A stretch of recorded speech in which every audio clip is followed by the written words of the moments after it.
You stand in the grand hall of the Doge's palace, Venice, the year 1075. Marble gleams beneath your feet, polished so smooth the golden light of 1,000 candles dances across the floor. But the beauty is shattered. Something is wrong, terribly wrong. The richest men of the Republic, merchants, nobles, advisors, are gagging into silk handkerchiefs. Their eyes water. Some bolt for the doors, abandoning duty and dignity alike. The enemy isn't an army, nor a conspiracy. It's a smell. A stench so vile it drifts from the royal apartments above, where a Byzantine princess is dying in a way no one can understand. Her name, Theodora Doukaina Selvo, and her decline will become one of history's most haunting mysteries. A mix of cultural clash, vanity, and disease, so shocking it nearly paralyzed a kingdom. The stench from her chambers is unbearable. Servants refuse to enter, courtiers scatter. Even her husband, the Doge himself, struggles to remain in her presence. This is no ordinary sickness. Chroniclers would call it an illness that seemed to rot the body from the inside out, a decay that baffled physicians and terrified everyone who came near. Before we dive deeper into this forgotten story of palace intrigue and medical horror, if you enjoy uncovering the dark secrets of history, hit that like button and subscribe for more, and tell me in the comments where you're listening from, because what you're about to hear isn't just another tale of royal excess. It's the story of how one woman's way of life turned into scandal, how her choices were twisted into a symbol of sin, and how medicine in the Middle Ages was powerless against the unknown. Theodora was no ordinary bride.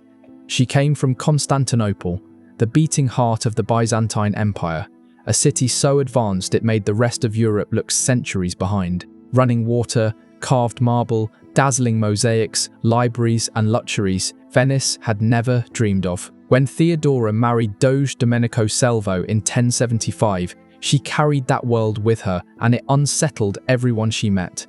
Venice was growing rich from trade, but at its core, it was still a sprawl of muddy islands, fishermen's huts, and merchant warehouses. The contrast couldn't have been sharper, and Theodora wasn't even the first.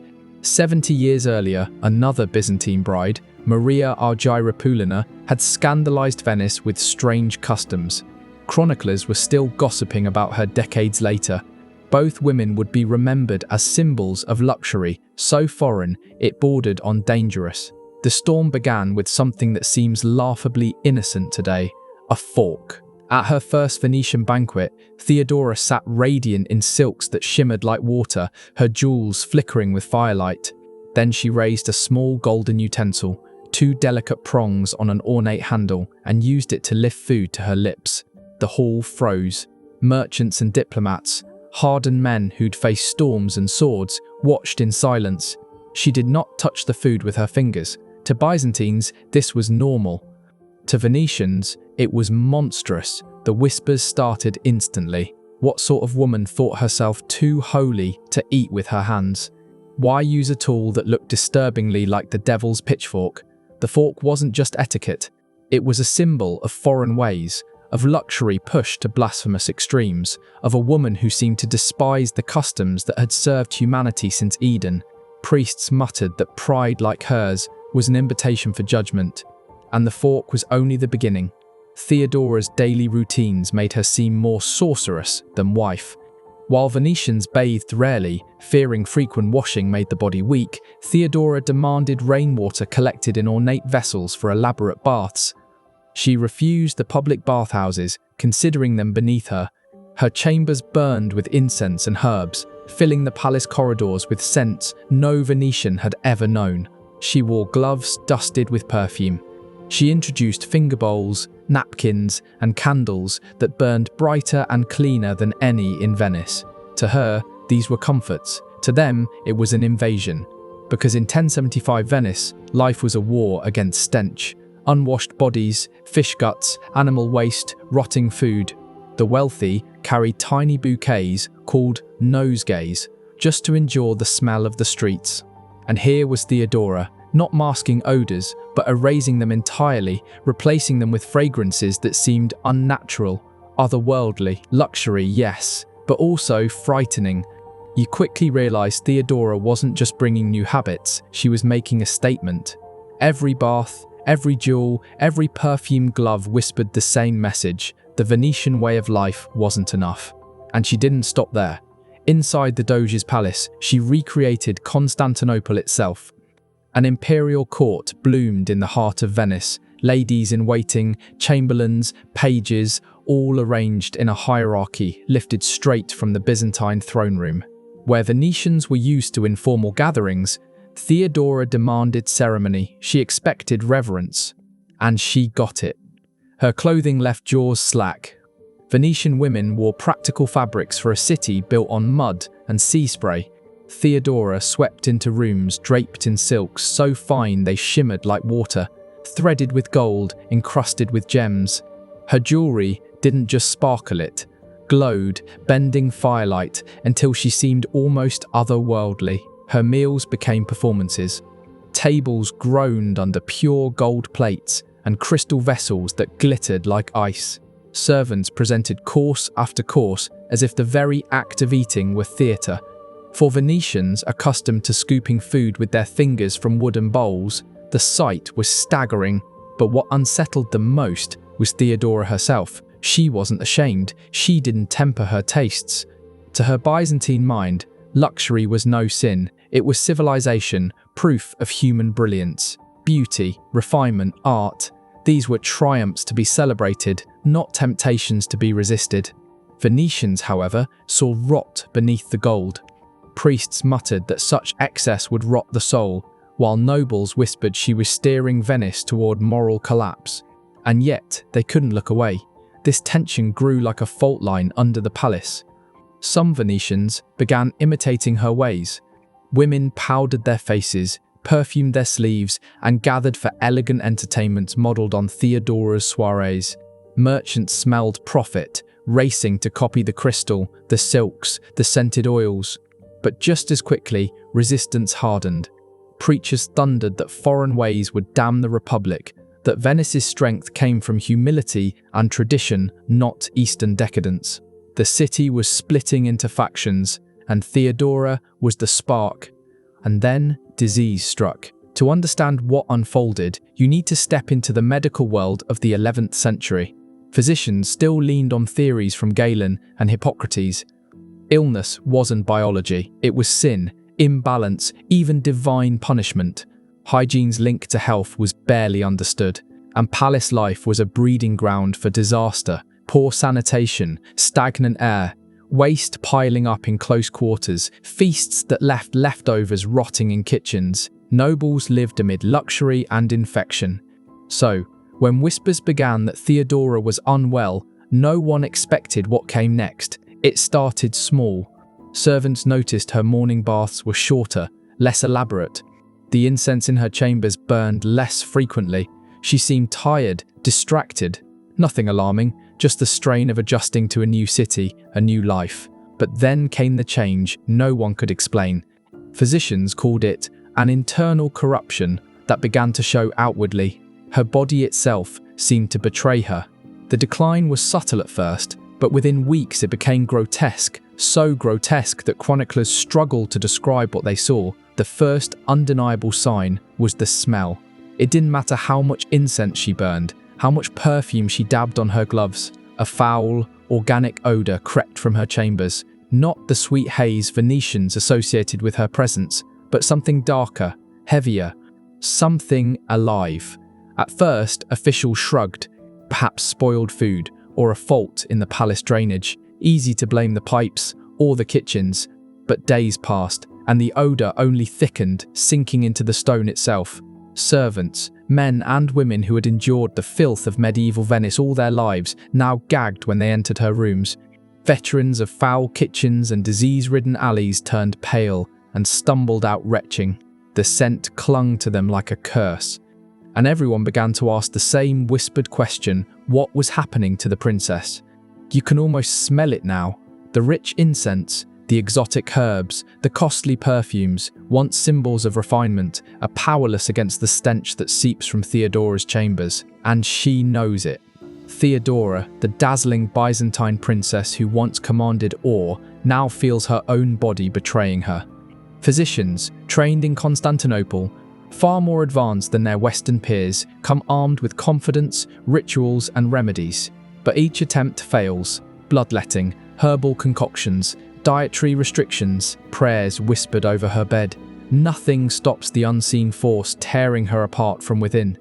Life inside the palace begins to fracture. Servants no longer step inside her chamber. Instead, they develop a grim ritual, leave food and linens at her door, retreat quickly, and cover their faces with perfumed cloths. Even the loyal whisper prayers under their breath, not out of devotion, but out of fear that her fate might somehow spread to them. And as her condition worsens, the palace transforms into a place of terror. Theodora's husband, Doge Doukaina Selvo, is caught in a cruel bind. He married her for politics, yes, but in time, he grew to respect her brilliance, her grace, her foreign elegance. Now, that same elegance decays before his eyes, while the Republic watches his every move. If he abandons her, he loses face. If he stands by her, he risks his court, his alliances, his city. Physicians grow desperate. They prod her, diagnose her with imbalances, claim her Byzantine customs, her perfumes, her rituals, even Venice's salty air have corrupted her body. Yet soon, even they can't bear to remain in her presence. The stench has grown so strong, it clings to anyone who enters. Servants say the odor seeps into her clothes, her bedding, even the stone walls themselves. And still, she remains conscious, trapped in full awareness, watching her body rot, watching attendants recoil at the sight of her. No merciful fever, no delirium, just the unbroken torment of knowing she had become a living horror, alone in her ornate chambers. The princess who arrived, surrounded by ceremony, now has only 1 or 2 attendants brave enough to care for her, though even they can't endure for long. Venice spares no expense in searching for a cure. Physicians are summoned from across the Mediterranean. Greeks, Arabs, Italians. Strange remedies flood her bedside. Powdered minerals, exotic animal parts, and potions mixed with substances so rare they border on the mythical. Some healers whisper of Eastern secrets, performing rituals as though her condition were the work of sorcery. But nothing helps. Each attempt fails, leaving her weaker, sicker, and more humiliated. And now the political consequences tighten like a noose. Venice's growing empire depends on trade and alliance with Constantinople. If word spreads that the Byzantine bride is cursed, diseased, or punished by God, the scandal could shatter everything. But the walls of the Doge's palace cannot contain the whispers. Servants flee with stories on their tongues. Merchants pass rumors along the canals. Nobles carry tales to their estates. The truth mutates as it spreads, becoming darker with each telling. And soon, all of Venice begins to believe that what stalks Theodora Doukaina Selvo is not an illness at all, but a judgment. And this is only the beginning. Theodora had once dazzled Venice as a symbol of Byzantine grace and refinement. Now, she had become something else entirely, an omen, a living warning of how quickly fortune, beauty, and power could rot away into something unspeakable. The cost of her suffering bled into every corner of the palace. Gold poured out to pay doctors, incense merchants, carpenters, even architects. Every curtain reeked.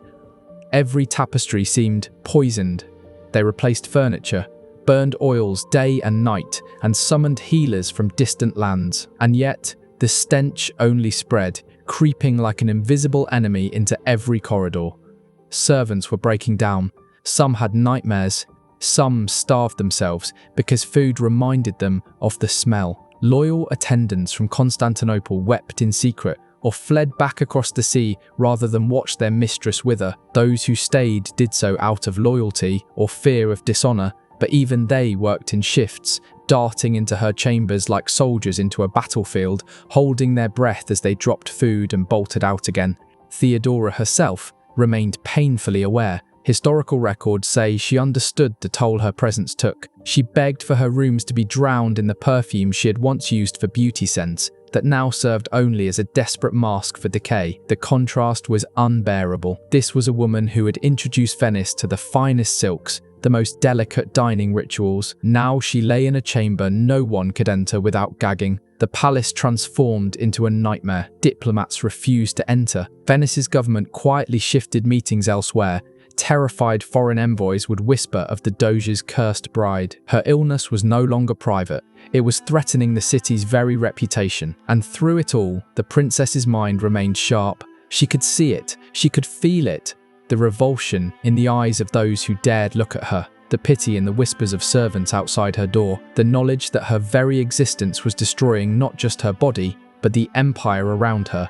The final weeks were worse than anything before. The stench seemed alive, seeping into walls, saturating stone, as though the palace itself were rotting from within. Physicians wrote frantic notes, describing colours and textures of flesh they could not name.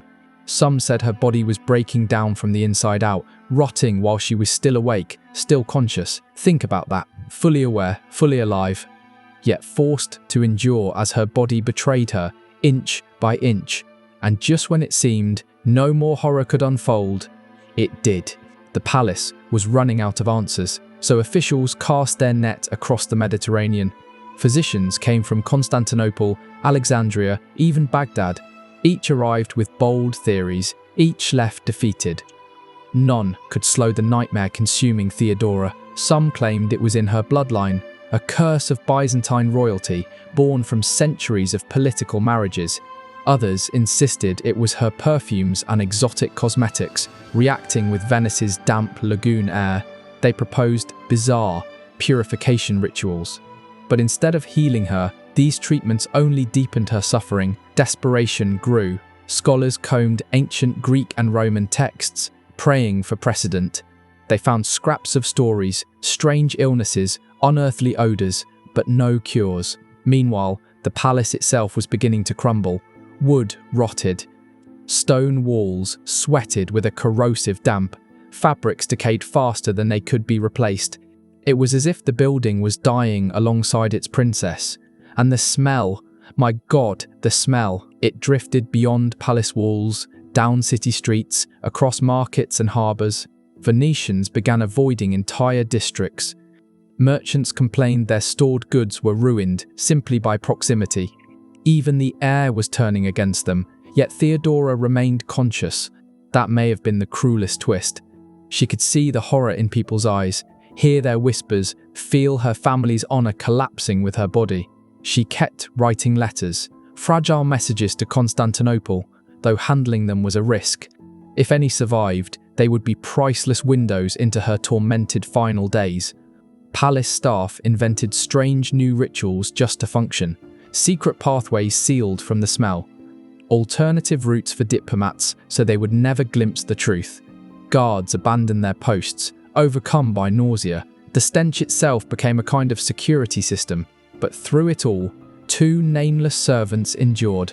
Only they remained at her side in her final weeks, returning again and again when all others fled. Their names are lost to history, but their courage left whispers that still echo. Theodora's decline baffled medicine, terrified the people, and unsettled nature itself.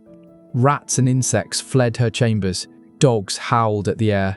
Even wildlife sensed that whatever was happening to her did not belong to the world of the living.